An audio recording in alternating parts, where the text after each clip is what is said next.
सुप्रभात मंडळी. मी निलिमा पटवर्धन आणि आपण वाचत आहोत अपूर्वाई हे पु ल देशपांडे लिखित प्रवासवर्णन. एडिनबरोचं वर्णन चाललेलं आहे. तर आता पुढे बघूया काय म्हणत आहेत. एका लहानशा इंडोर बॅडमिंटन कोर्टा एवढ्या जागेत एका बाजूला सुमारे 8x8 फुटांचे आणि 1.5 फूट उंचीचे एक लाकडी स्टेज केलं होतं. मागे एक काळा पडदा होता. आम्ही त्या हॉलमध्ये प्रवेश केला त्यावेळी तो हॉल गच्च भरला होता. एका कोपऱ्यात मी आणि माझ्या पत्नीने रिकाम्या असलेल्या खुर्च्या पटकावल्या. एडिनबराच्या उत्सवाच्या निमित्ताने ऑक्सफर्ड युनिव्हर्सिटीच्या विद्यार्थ्यांची एक नाटक मंडळी आपले खेळ करण्यासाठी आली होती. मुख्य उत्सवात त्यांची नाटकं नव्हती. जत्रेत तमाशा कीर्तनांच्या जोडीला इतरही डोंबाऱ्यांचे आणि कोल्हाट्यांचे तळ पडतात, तसाच ह्यांचाही तळ होता.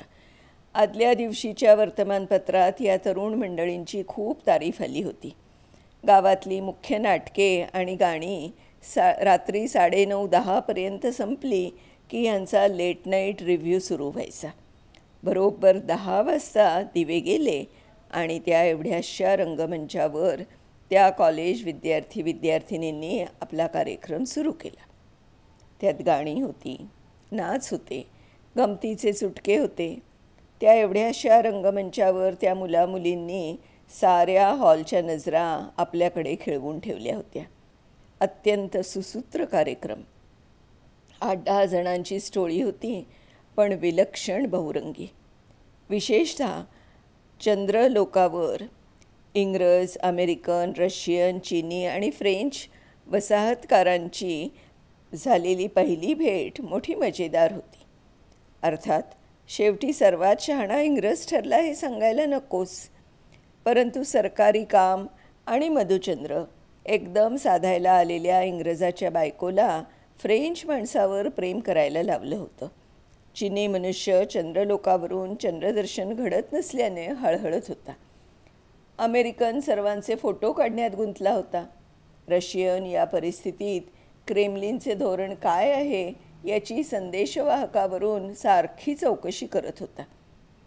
आणि इंग्रजाने एका कोपऱ्यात आपला युनियन जॅक रोवून टाकला होता. होते साधे प्रहसनच, पण प्रकाशाच्या जादूने त्या लाकडी चबुतऱ्यावर चंद्रलोकाची किमया केली होती. या प्रहसनाचा हशा ओसरेपर्यंत रंगमंचावर एक टेबल मांडून न्याहारीची तयारी करण्यात आली. एक तरुण वेटरची वाट पाहत बसला. हळूहळू त्यानं काटे चमच्यांनी पुढल्या बशीवर ताल धरला आणि तो ताल वाढत वाढत अशा गमतीने पुढे गेला की काही वेळाने त्या बशा, काटे चमचे आणि टेबल यातून त्याने चक्क जाज वाजून दाखवला. रात्री 12:30पर्यंत असे चुटके चालले होते. रात्री थिएटरच्या बाहेर पडलो आणि दिसेल त्याला आमच्या घराकडे जाणारा रस्ता विचारायला सुरुवात केली. इतक्यात एक स्कॉटिश जोडपं आमच्या पुढे आले आणि म्हणाले, चला आम्ही आमच्या गाडीतून सोडतो तुम्हाला. त्यांच्या गाडीत आम्ही बसलो. त्यांना हिंदुस्थानविषयी काही आस्था असावी असा आमचा समज झाला, पण तशातला काही प्रकार नव्हता. आम्ही ऑक्सफर्ड लेट नाईट रिव्ह्यूबद्दलच बोलत होतो. आमचं घर 4-5 मैलांच्या अंतरावर होतं. तिथे पोचवून दोघांनीही मोठ्या प्रेमानं आमचा निरोप घेतला. मी देखील त्यांचं मनापासून आभार मानले आणि विचारले, आपण येथे जवळपास राहता वाटतं? फार लांब नाही. इथून बरोबर विरुद्ध दिशेला 15-1 मैलांवर आमचं घर आहे. मोटारच्या फर्र अशा आवाजात त्या दोघांचं हसणं मिसळलं. त्या अज्ञात उपकारकर्त्याचे नाव देखील विचारायचं भान मला राहिलं नाही. केवळ शुद्ध निरपेक्ष असंबद्ध दया. त्यांच्या गावात आलेली 2 माणसं आमची गैरसोय होऊ नये म्हणून त्यांनी एवढी वाट वाकडी केली. माझ्या डोळ्यांपुढे दिल्लीच्या मराठी साहित्य संमेलनात भर पावसात संमेलनाचे अध्यक्ष लक्ष्मणशास्त्री जोशी आणि त्यांचे ऋषितुल्य गुरु नारायणशास्त्री मराठे यांच्या अंगावरून चिखल उडवीत गेलेल्या आधुनिक पालखी पदस्थांचे बेपर्वा चेहरे सरकून गेले. परदेशात ही आस्था मला सर्वत्र आढळली. इंग्रज इतका अबोल, पण विचारलेल्या प्रश्नांचं मला ठाऊक नाही हे उत्तर देखील ओशाळ्या चेहऱ्यानं देईल. फ्रेंच एवढा लक्ष्मी, पण आमच्या खाणाखुणा समजावून घ्यायचा भर रस्त्यात सामुदायिक प्रयत्न चालले त्याचा. एडिनबरात शेक्सपियरच्या काळात ज्या पद्धतीने नाटकं करीत त्या पद्धतीनं केलेले शिलरच्या मेरी स्टुअर्टचे ओल्डविक कंपनीने सादर केलेले नाटक पाहण्याचा मला योग आला. एडिनबराच्या असेंब्ली हॉलचे नाट्यगृहात रूपांतर केलं होतं. मुळातल्या शिलरच्या जर्मन नाटकाचे स्टीफन स्पेंडरने अप्रतिम भाषांतर केलं आहे आणि प्रयोग पाहून तर मी थक्कच झालो. अभागी मेरी आणि कुर्रेबाज एलिझाबेथ यांचं संवाद श्वास रोखून ऐकले. होलीरूडच्या किल्ल्यात मी ह्याच मेरीचे महाल पाहून आलो होतो. खरा इतिहास काय आहे कोण जाणे. किंबहुना खरा इतिहास हा एक बदतो व्याघात आहे. विश्वविजयाचा संकल्प सोडून असलेल्या अलेक्झांडरची मनातल्या मनात कितीदा घाबरगुंडी उडाली याची नोंद कधी कुणी ठेवली असेल. तुकाराम बुवांना देहूच्या हलवायाकडून पावशेर कंदी पेढे घ्यायची वासना झाली नसेलच का. शिलरने मेरी रंगवली आहे ती आम्हाला वर्गात शिकवलेल्या मेरीसारखी अजिबात नव्हती. आम्ही इंग्रजांच्या आमदानीत इंग्रजी इतिहास शिकलो. तिथे एलिझाबेथ राणीनं साऱ्या सद्गुणांची बिरुदावली अंगाखांद्यावर वागवली होती. एलिझाबेथ आणि मेरी या दोघींनीही या नाटकात अभिनयाचा उच्चांक गाठला होता. त्यांच्या कमावलेल्या आवाजाने तो सारा असेंब्ली हॉल दणाणून जात होता. इंग्लिश रंगभूमीवर मी मायक्रोफोन पाहिला नाही. या नटनटींचे आवाज एक जात गोळीबंद. जुन्या महाराष्ट्र मंडळीतल्या नटांच्या आवाजाची आठवण झाली. अभागी मेरीसाठी डोळ्यात साठलेली टिपे पुशीत आम्ही दोघेही थिएटर बाहेर आलो आणि त्या टेकडीवरच्या थिएटरवरून खाली पसरलेलं एडिनबरा शहर पाहताना पुन्हा एकदा स्वतःला हरवून बसलो.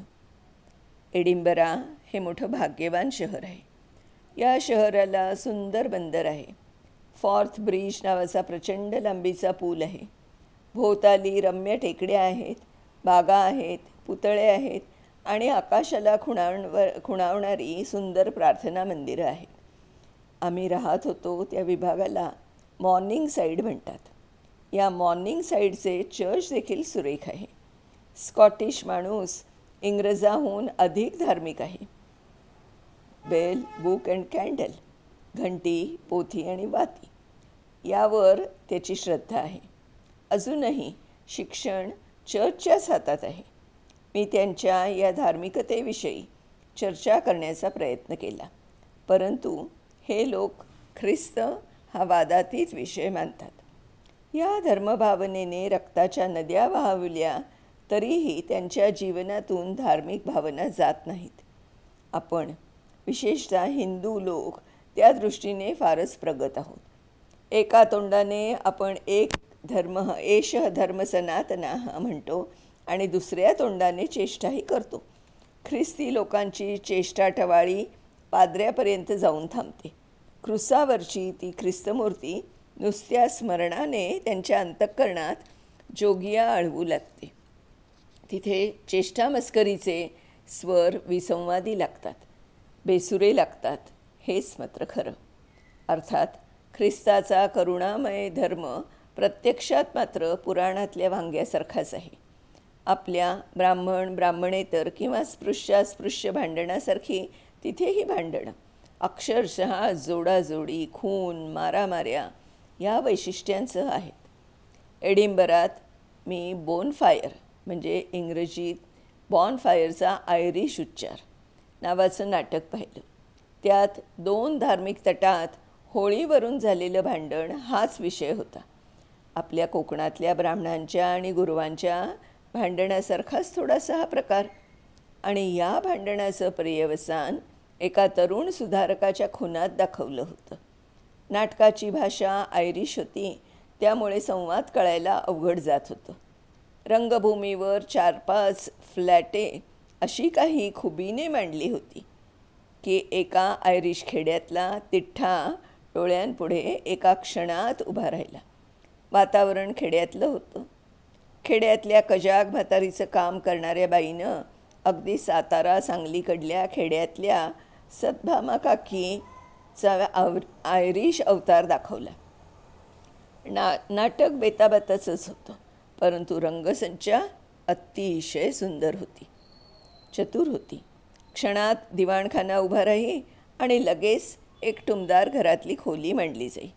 रंगसज्जेचं हे चातुर्य मी पाहिलेल्या प्रत्येक नाटकात मला दिसलं. अत्यंत टापटिपीची सजावट हे एकूणच मुळी या पाश्चात्य लोकांचं वैशिष्ट्य आहे. चालण्या बोलण्यात टापटीप, दुकानांच्या मांडणीत टापटीप, रस्त्यात गुद्दागुद्दी झाली तरी बघ्यांची गर्दी व्यवस्थित रिंगण करून उभी राहते. खूप थंडीमुळे मला वाटतं या लोकांना चटचट पाय हलवावे असं आवश्यक होऊन बसतं. त्यामुळे करू म्हटलं तरी रेंगाळत कामं करता येत नसावीत. रंगभूमीवरच्या दृश्य परिवर्तनाला तर काही सेकंद लागतात. पूर्वी आपल्याकडेही ट्रिक सीन्स असायचे, परंतु ह्या पाश्चात्य रंगभूमीवर देखावे कमालीचे लवकर बदलतात. त्याचं एक कारण संपूर्ण सीन वरच्यावर उचलला जातो.